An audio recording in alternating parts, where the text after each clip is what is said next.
चलिए, तो आज हम लोग पढ़ेंगे भारत का संविधान। भारत के संविधान का हम लोग सबसे जो बेसिक टॉपिक होता है, जो हर भारतीयों को, हर लोगों को जानना चाहिए, हम लोग उस चीज़ को उठाएंगे और इसके बाद धीरे धीरे कर आगे हमारा संविधान शुरू होगा। लेकिन सबसे मेन टॉपिक है, बेसिक टॉपिक है, जो हर इंडियन को, हर व्यक्ति को इतना जानना चाहिए। तो आज हम लोग फर्स्ट वो टॉपिक करेंगे और धीरे धीरे कर संविधान हमारा आगे बढ़ेगा। तो आज हम देखते हैं, देखिए समझिए, जब हमारा देश आज़ाद हुआ तो उस समय लोगों के पास, जो यहाँ पर नेता थे, उन लोगों के पास दो ऑप्शन थे कि उस समय हम भारत में जो व्यवस्था अपनाएं, जो कार्य प्रणाली अपनाएं, वो कैसा अपनाएं, कैसे हमारी व्यवस्था होनी चाहिए। तो हमारे सामने दो व्यवस्था थी, एक होती है राष्ट्रपति मूलक व्यवस्था, एक होती है संसदीय व्यवस्था। दो व्यवस्था में से हम कोई व्यवस्था अपना सकते थे, लेकिन लोगों ने कहा कि यहाँ पर हम लोग संसदीय शासन व्यवस्था अपनाएंगे। तो हमने जो व्यवस्था अपनाया है हमारी संसदीय शासन व्यवस्था है। तो संसदीय शासन व्यवस्था को हम समझते हैं कि है क्या। तो संसदीय शासन व्यवस्था में हम अगर केंद्र को लेते हैं, केंद्र मतलब दिल्ली, जब हम केंद्र की बात करते हैं तो इसका मतलब दिल्ली की बात करते हैं। जब संसदीय शासन व्यवस्था को अपनाया गया तो केंद्रीय स्तर पर, केंद्रीय स्तर मतलब दिल्ली। देखिए, इसको अपने लैंग्वेज में समझना है, एकदम बेसिक चीज़ है। केंद्रीय स्तर पर, तो केंद्रीय स्तर पर संविधान के 3 प्रमुख अंग हैं। केंद्रीय स्तर पर संविधान के 3 प्रमुख अंग हैं। एक को कहते हैं विधायिका, इंग्लिश में कहते हैं इसको लेजिस्लेचर। दूसरी है आपको एग्जीक्यूटिव, जिसको कहते हैं कार्यपालिका, एग्जीक्यूटिव। दिख रही है? एक है कार्यपालिका और तीसरी है एक न्यायपालिका। न्यायपालिका जिसको हम कहते हैं जुडिशियरी।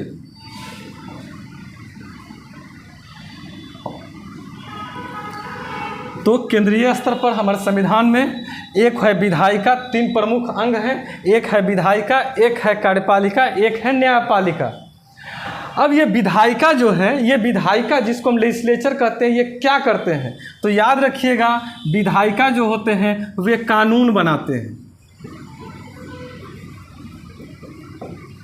ये लॉ बनाते हैं। कार्यपालिका क्या करती है? जो विधायिका कानून बनाती है उसको कार्यपालिका लागू करती है, कानून लागू करती है। और न्यायपालिका क्या करती है? तो न्यायपालिका देखती है कि जो विधायिका ने कानून बनाया है वो हमारे संविधान के अनुकूल है कि नहीं। कहीं ऐसा तो नहीं है कि संविधान का अतिक्रमण कर रहा हो। समझ में आ रही है? यानी कि जो आपको मौलिक, जैसे सपोज दैट मान लीजिए आपको मौलिक अधिकार दिया गया, फंडामेंटल राइट, जो हर व्यक्ति को जीने के लिए ज़रूरी होती है। तो संविधान द्वारा हमको मौलिक अधिकार प्रदान किए गए हैं। पहले 7 मौलिक अधिकार थे, संपत्ति के अधिकार को हटा दिया गया है, तो हमारे पास अभी 6 मौलिक अधिकार है।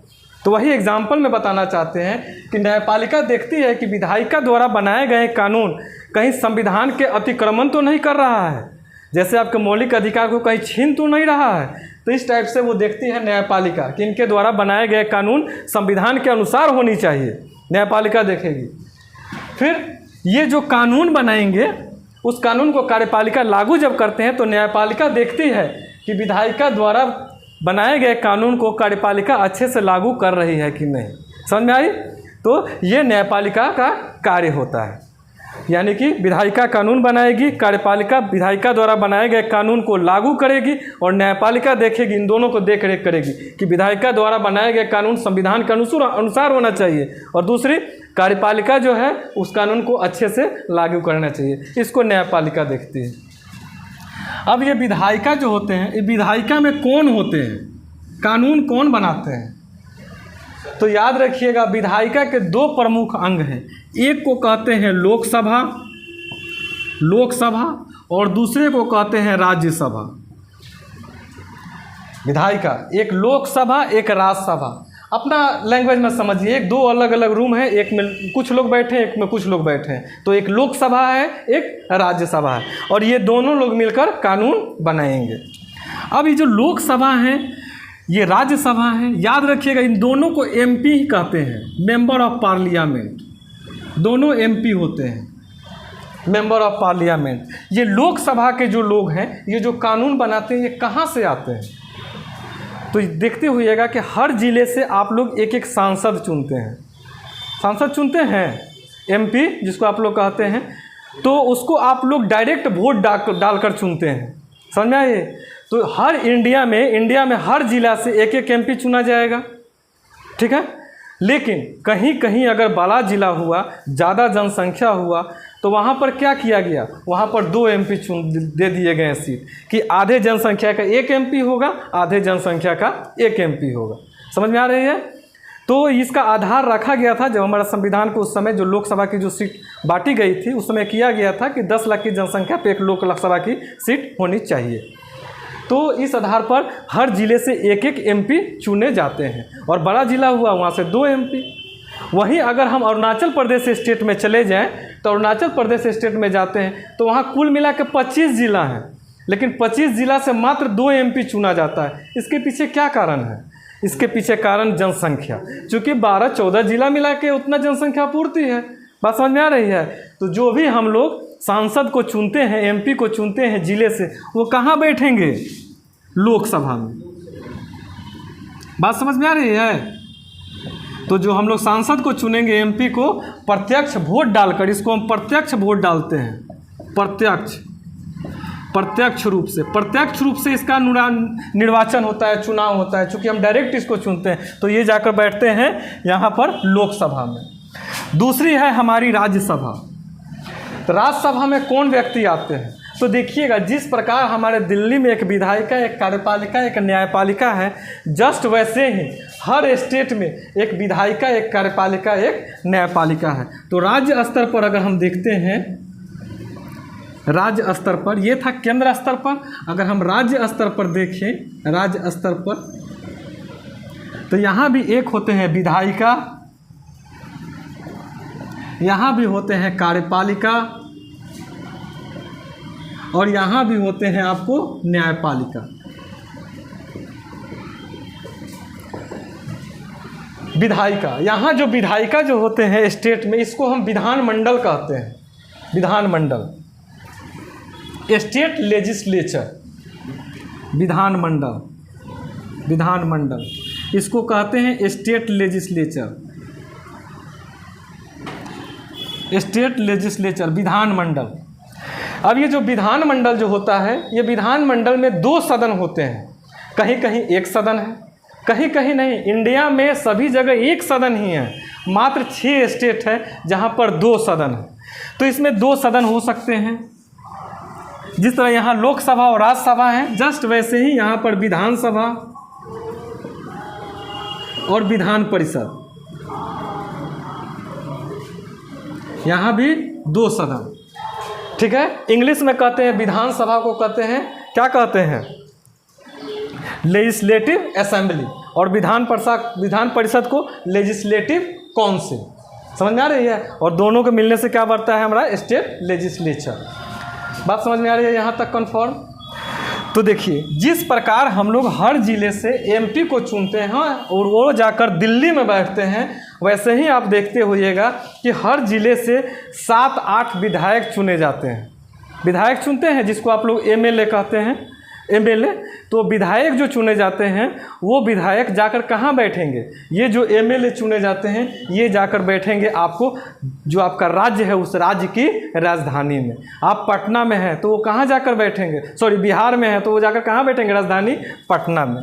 तो जो आपने विधायक को चुना, हर जिले से 7-8 विधायक को चुना, कुल मिला के बिहार में अभी 243 सीट है, हमको पता है। तो जो हम लोग एमएलए को चुनते हैं, एमएलए विधायक जो होते हैं, जिसको हम लोग प्रत्यक्ष वोट डालकर चुनते हैं, प्रत्यक्ष रूप से, ये जाकर बैठते हैं राजधानी में, ठीक है। और ये मिलाकर बिहार में अभी 243 हैं विधानसभा सीट। यहाँ तक समझ में आ रही है? अब समझिएगा, ये राज्यसभा जो है, ये राज्यसभा के मेंबर का चुनाव कौन करता है? लोकसभा के मेंबर को तो हम लोग चुन लिए, सदस्य को अपना से वोट डालें, वो जाकर लोकसभा में बैठ गए। अब राज्यसभा के जो मेंबर हैं उसका चुनाव कौन करते हैं? विधानसभा। विधानसभा के मेंबर राज्यसभा के मेंबर का चुनाव करते हैं। देखिए, राज्यसभा में जब हमारा संविधान बना तो हर राज्यों को इसमें सीटें दे दी गई कि यूपी के लिए 31 सीट होगा, बिहार के लिए इसमें 16 सीट होगा, बंगाल के लिए 16 सीट होगा। तो पूरे जो स्टेट थे सभी स्टेट को यहाँ पर प्रतिनिधित्व दिया गया उनको, और यहाँ पर कुल मिला के इसकी सदस्य संख्या जो है वो कितनी है? 250 इसकी सदस्य संख्या निर्धारित की गई। समझ में आई? वर्तमान में कितना है? 245। 245 जो सदस्य संख्या है, 245 में से 233 जो मेंबर हैं, 200 देखिएगा, ध्यान से समझिएगा, 233 मेंबर जो है राज्यसभा में, उसको विधानसभा के मेंबर चुन के भेजते हैं। विधान परिषद नहीं, विधानसभा के मेंबर चुन के भेजते हैं। तो बिहार से कितने भेजे गए? 16 गो। यूपी से कितने भेजे गए? 31 गो। बंगाल से 16 गो। इसी प्रकार महाराष्ट्र से 19 गो, कर्नाटका से 18 गो। तो हर राज्यों का दिया गया। तो कुल मिला के यहाँ 233 लोगों को इन लोगों ने चुनकर भेजा। बाकी 45 में से यहाँ 12 मेंबर जो होते हैं, ये 12 मेंबर जो हैं उनको राष्ट्रपति मनोनीत करते हैं। ध्यान दीजिएगा, राष्ट्रपति, यहाँ हम लिखते हैं राष्ट्रपति। राष्ट्रपति, ये राष्ट्रपति जो होता है ये कार्यपालिका का प्रधान होता है। समझ में आएगी? कार्यपालिका का प्रधान राष्ट्रपति होता है, लेकिन हम लोग आगे देखेंगे राष्ट्रपति जो होता है वो नाम मात्र का प्रधान होता है। वास्तविक प्रधान जो होता है वो प्रधानमंत्री बन जाता है। समझेंगे आगे। समझ में आई? तो जैसे यहाँ पर राष्ट्रपति, वैसे ही यहाँ पर एक क्या होते हैं? राज्यपाल। और इनका राज्यपाल को नियुक्त कौन करता है? इनको नियुक्त राष्ट्रपति करता है। ठीक है, आगे चल के समझेंगे। इसको समझना है, सब समझने वाली चीज़ है, बेसिक चीज़ है, हर व्यक्ति को ये जानना चाहिए। ठीक है, ये 12 व्यक्ति जो हैं राष्ट्रपति जी ऐसे व्यक्ति को नियुक्त करेंगे, ऐसे व्यक्ति को यहाँ लाएंगे जो व्यक्ति आर्ट में, साइंस में, लिटरेचर में, समाज सेवा में, सहकारिता के क्षेत्र में वो अपना एक महत्वपूर्ण योगदान दे चुका हो। समझ में आ रही है कि जो व्यक्ति साहित्य से, विज्ञान, कला, समाज सेवा, सहकारिता आदि के क्षेत्र में वो अपना योगदान दिया हो, वैसे व्यक्ति को राष्ट्रपति जी यहाँ 12 व्यक्ति को मनोनीत करेंगे। समझ में आई? लोकसभा की जो सदस्य संख्या है ये कितनी है? वर्तमान समय में 543 है। पहले जो था 545 था। समझिएगा। और जो संविधान कहता है कि अधिकतम 552 आदमी हो सकते हैं, समझ में आई? उससे ज़्यादा आप नहीं हो सकते हैं। तो ये 543 में से 2 व्यक्ति जो हैं उसको उस सीट को हटा दिया गया, जिसको हम एंग्लो इंडियन कहते थे। ठीक है ना?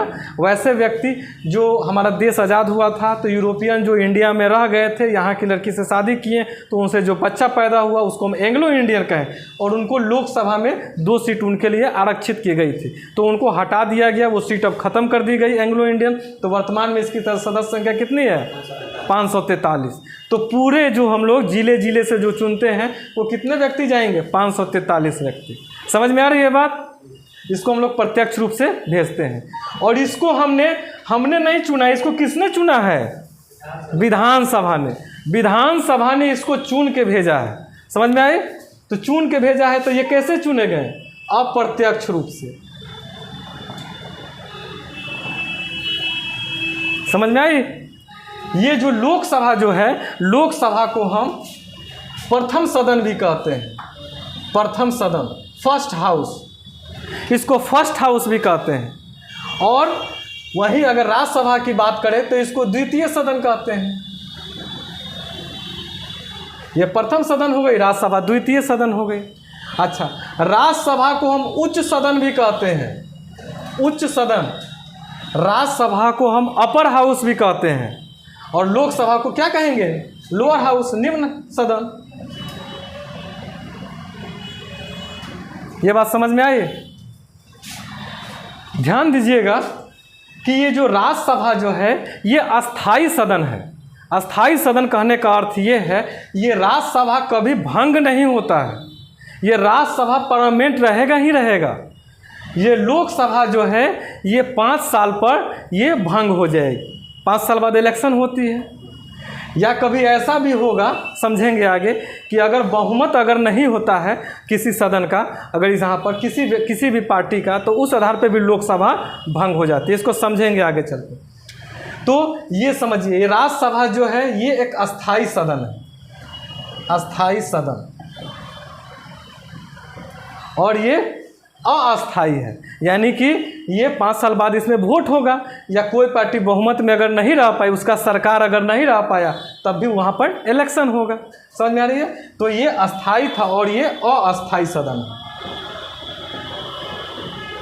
देखिए, सब बहुत बेसिक चीज़ है, हर एग्ज़ाम में पूछे जाते हैं और अच्छे से पढ़ लीजिएगा तो इसमें से संभावना है 1-2 क्वेश्चन आपको हमेशा लग जाएंगे। बेसिक चीज़ें हर व्यक्तियों को ये जानना चाहिए, हर इंडियन को ये जानना चाहिए।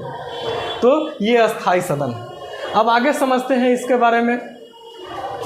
अब ये देखिए, जब एमपी का इलेक्शन हुआ, हम लोगों ने प्रत्यक्ष रूप से जब इसको चुना, तो यहाँ पर कुल सदस्य संख्या कितनी है? 543। 543 कहा गया है संविधान में, किसी भी पार्टी का अगर कुल सदस्य संख्या के आधे से +1 सीट होगा तो वो व्यक्ति अपना सरकार बनाएगी। समझना है, वो व्यक्ति अपना सरकार बनाएगी।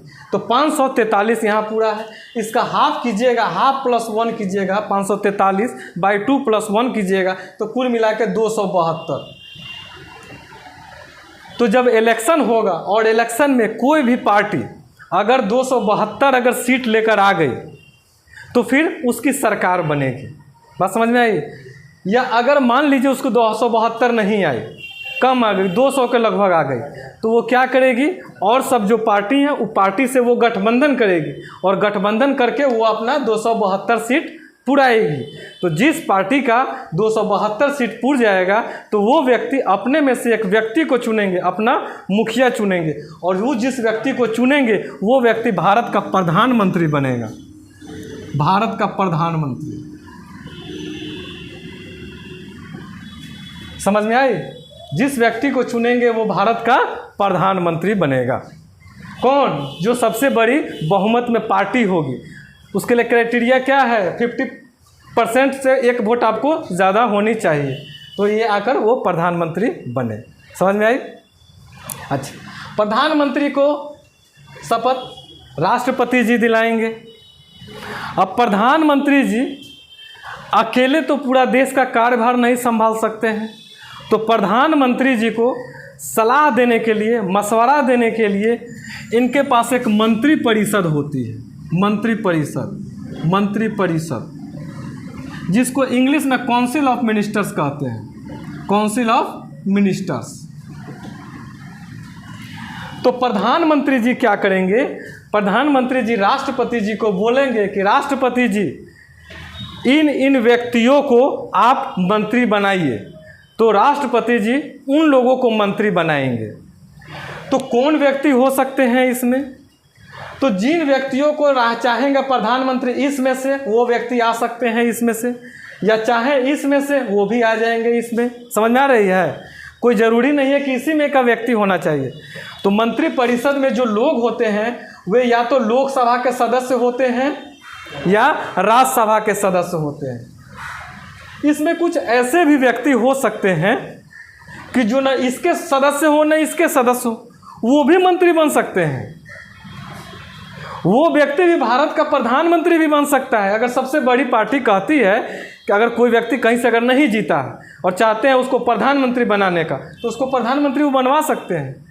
कोई भी व्यक्ति वैसी तरह मंत्री बन सकता है, लेकिन 6 महीने के अंदर उसको लोकसभा या राज्यसभा का मेंबर बन जाना चाहिए।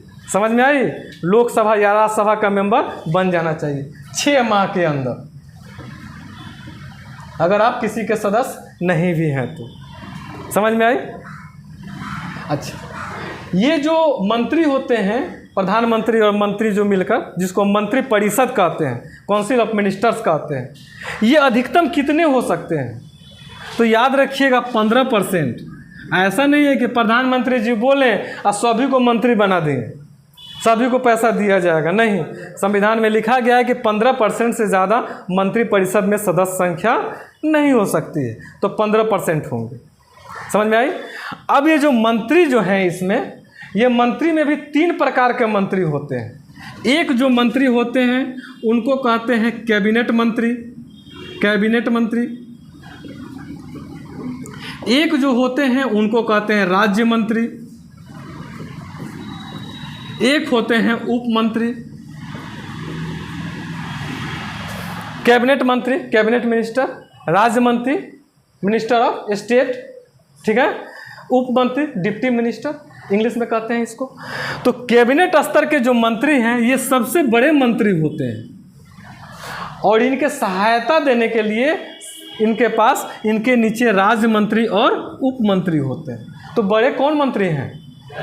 कैबिनेट स्तर के मंत्री। जैसे देखिए कैसे, सपोज दैट मान लीजिए किसी व्यक्ति को ऊर्जा विभाग दे दिया गया, तो उसमें पेट्रोलियम विभाग है, कोयला विभाग है, तरह तरह के विभाग हैं।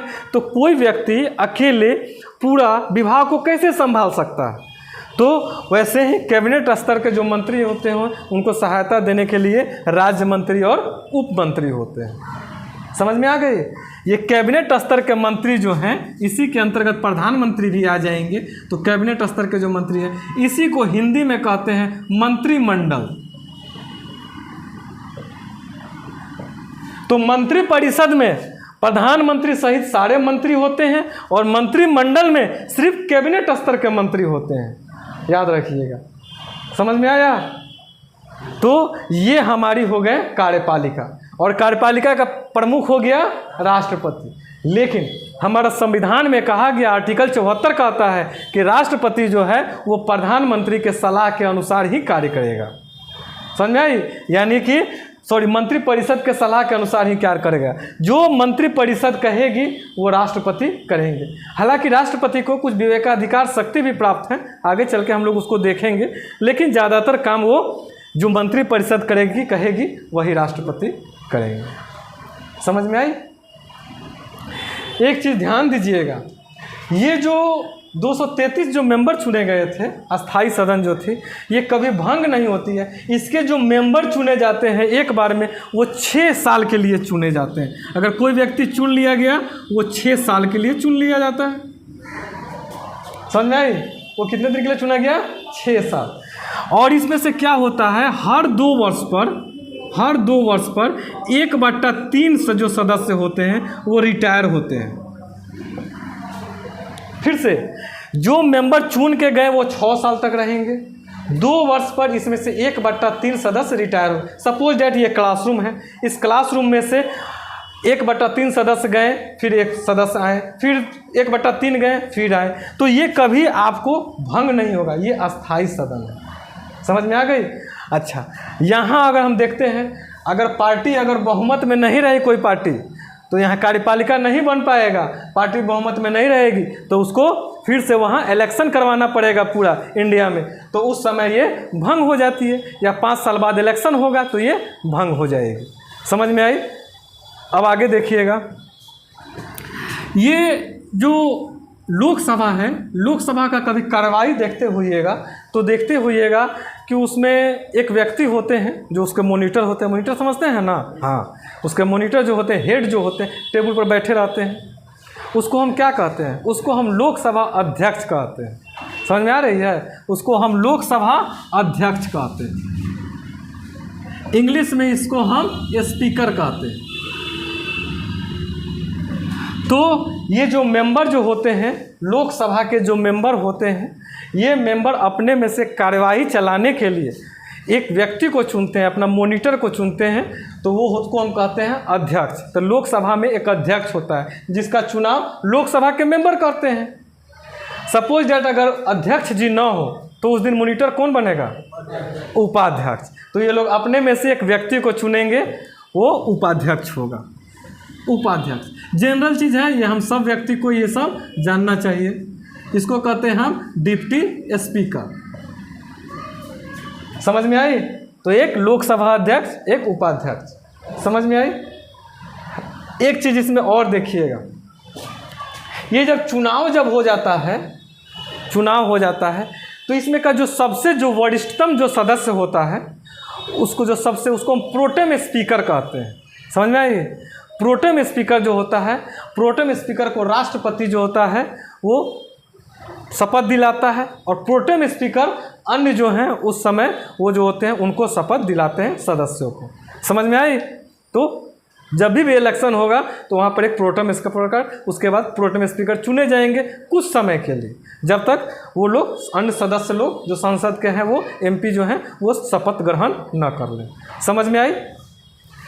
अच्छा, ये चीज़ समझ में आ गई। अब उसी तरह राज्यसभा, जिस तरह यहाँ पर आप अध्यक्ष को चुनते हैं वैसे ही ये व्यक्ति राज्यसभा अपने में से, याद रखिएगा, अपने में से एक, इसको कहते हैं सभापति उपसभापति, ये लोग अपने में से एक उपसभापति को चुनते हैं, सभापति को नहीं चुनते हैं। ये लोग अपने में से मॉनिटर नहीं चुनेंगे, समझ आ रही है? सब मॉनिटर को चुनेंगे, तो ये लोग अपने में से उपसभापति को चुनते हैं। राज्यसभा के मेंबर अपने में से एक उपसभापति को चुनेंगे। इसका सभापति कौन होगा? तो याद रखिएगा, भारत के जो उपराष्ट्रपति चुने जाएंगे वो उपराष्ट्रपति राज्यसभा का पदेन सभापति होंगे। सभापति कौन होगा? उपराष्ट्रपति। उपराष्ट्रपति इसका पदेन सभापति होता है। समझ में आ गई? अच्छा, यहाँ तक समझ में आ रही है? कोई प्रॉब्लम? देखिए, अब ये जो राष्ट्रपति जो होते हैं, आगे बढ़ते हैं थोड़ा सा, यहाँ पर इसको भी कंप्लीट करके इसको निचोड़ देते हैं।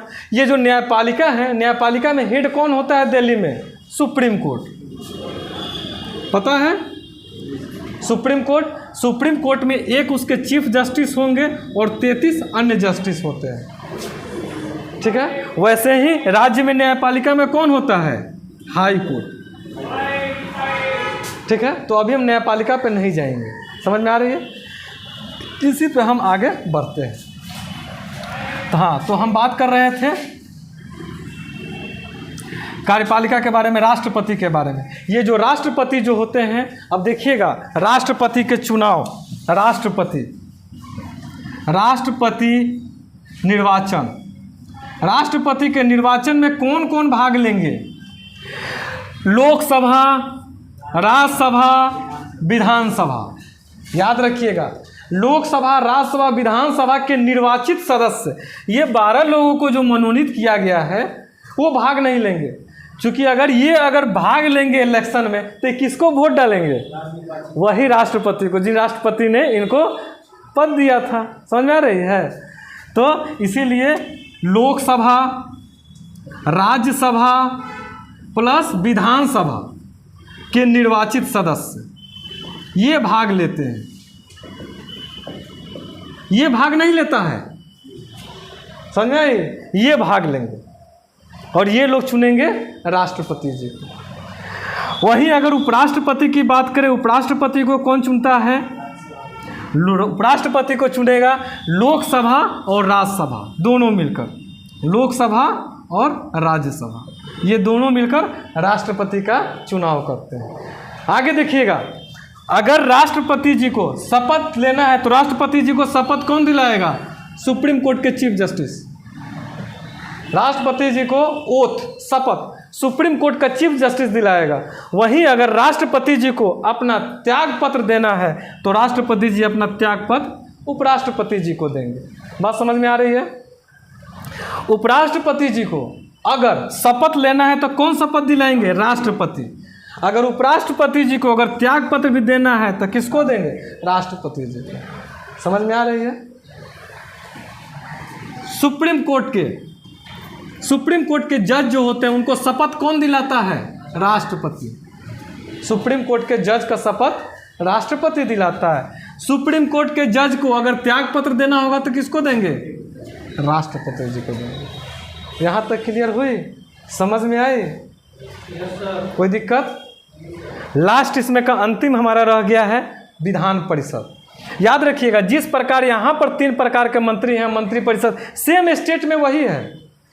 जिस तरह यहाँ एमपी में जो एमपी जो पार्टी बहुमत में आई उसके जो प्रमुख अपने में से चुनी वो भारत का प्रधानमंत्री बने, वैसे ही यहाँ एमएलए चुन के जो आपके राजधानी में बैठे हैं, पटना में बैठे हैं, ये जो पार्टी सबसे बड़ी पार्टी आएगी 50% +1 लेके आएगी, यानी 243 का हाफ कीजिएगा, शायद 122 के लगभग आएगा जो होगा, वो व्यक्ति, वो लोग अपने में से एक व्यक्ति को प्रमुख चुनेंगे और वो क्या बनेगा? मुख्यमंत्री।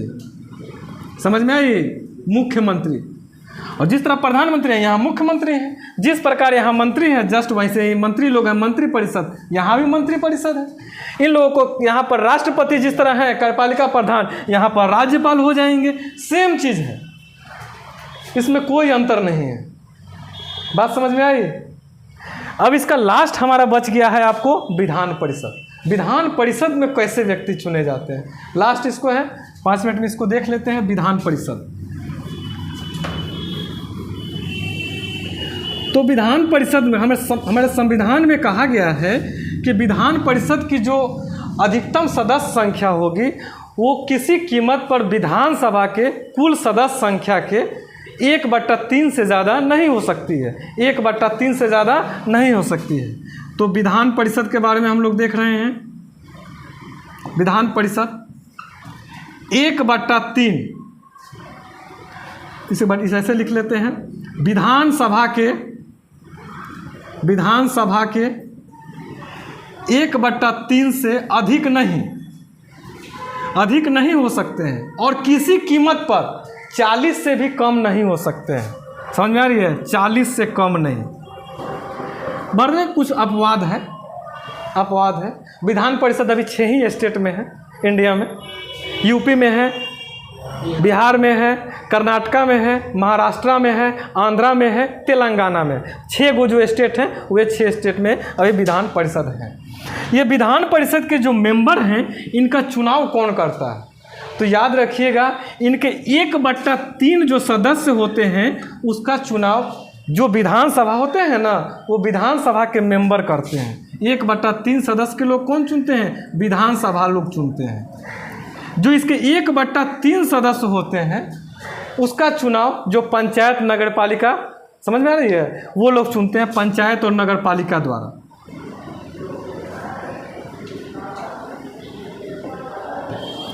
इसके 1/6 मेंबर जो होते हैं उसको राज्यपाल मनोनीत करते हैं, नियुक्त करते हैं। 1/6 राज्यपाल। 1/12 जो व्यक्ति होते हैं उसको कौन चुनेगा? तो जो लोग हम लोगों में जो 3 साल पहले ग्रेजुएशन कर चुका हो और एक सूची बनती है, एक लिस्ट बनती है, जैसे मेरा नाम उसमें नहीं है, मेरे भाई का नाम है, तो वो इलेक्शन में भाग लेता है। तो 1/12 मेंबर हैं वो ऐसे व्यक्ति होंगे कि जो 3 साल पहले ग्रेजुएशन कर चुके हैं और जिनका मतदाता सूची में नाम हो। 1/12 जो 3 वर्ष पहले ग्रेजुएशन कर चुके हो, यानी कि स्नातक कर चुके हो। और 12 मेंबर होते हैं, इनका चुनाव जो होता है ऐसे टीचर जो 3 साल से अपने अध्यापन के कार्य में लगे हों, 3 साल से, वे लोग शिक्षक गण मिलके इसको चुनते हैं। इस प्रकार कुल मिलाकर जोड़ेंगे तो ये 1/3 हो जाता है, सॉरी पूर्णतः 1 हो जाता है। 1/3 + 1/3, 1/6, 1/12, 1/12, इसको आप जोड़ेंगे। चलिए, तो ये था बेसिक चीज़ जो हम लोगों को सबको जाननी चाहिए अपने देश की शासन व्यवस्था के बारे में। चलिए, कल से हमारी पॉलिटी स्टार्ट होगी। Okay, thank you.